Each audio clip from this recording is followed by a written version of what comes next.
રાજસ્થાનના બીકાનેર પાસે આવેલા દેશનોક ગામમાં એક ચમત્કારી મંદિર આવેલું છે જેનું નામ છે કરણી માતાનું મંદિર. માન્યતા મુજબ 14મી સદીમાં જીવતી કરણી માતા દુર્ગા માતાનો અવતાર માનવામાં આવે છે, જેમણે જીવનભર લોકોની મદદ કરી અને ચમત્કારો કર્યા. કહેવામાં આવે છે કે તેમના એક પુત્રનું અકાળ મૃત્યુ થયું ત્યારે કરણી માતાએ યમદેવને વિનંતી કરી કે તેમના પુત્રને જીવિત કરે. યમદેવે કહ્યું કે હવે તે માનવ રૂપમાં પાછો ન આવી શકે, પરંતુ તે ઉંદર સ્વરૂપે જન્મ લેશે.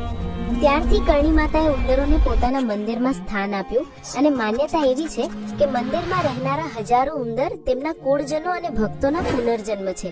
અહીં લગભગ 20,000 થી વધુ કાળા ઉંદર મુક્ત રીતે ફરતા જોવા મળે છે, જેને પ્રેમથી કબા કહેવામાં આવે છે, જ્યારે દુર્લભ સફેદ ઉંદર માતા અને તેમના પુત્રોના સ્વરૂપ માનવામાં આવે છે. ભક્તો ઉંદરોને દૂધ, અનાજ અને મીઠાઈ અર્પણ કરે છે અને જે પ્રસાદ ઉંદરો ખાય છે તેને પવિત્ર માનવામાં આવે છે. એવું માનવામાં આવે છે કે એ પ્રસાદ ખાવાથી સુખ, સમૃદ્ધિ અને માતાના આશીર્વાદ મળે છે. નવરાત્રી દરમિયાન અહીં વિશાળ મેળો ભરાય છે, જ્યાં હજારો ભક્તો આરતી કરીને મનોકામનાઓ કરે છે. વધુમાં દેશના પ્રધાનમંત્રી નરેન્દ્ર મોદીએ પણ આ પવિત્ર મંદિરની મુલાકાત લીધી છે. આ મંદિર માત્ર ભક્તિનું સ્થાન નથી, પરંતુ પુનર્જન્મ અને અડગ વિશ્વાસની અનોખી કથા કહે છે. શું તમે ક્યારેય આ મંદિર વિશે સાંભળ્યું હતું, જ્યાં ઉંદરોને દેવતા માનવામાં આવે છે?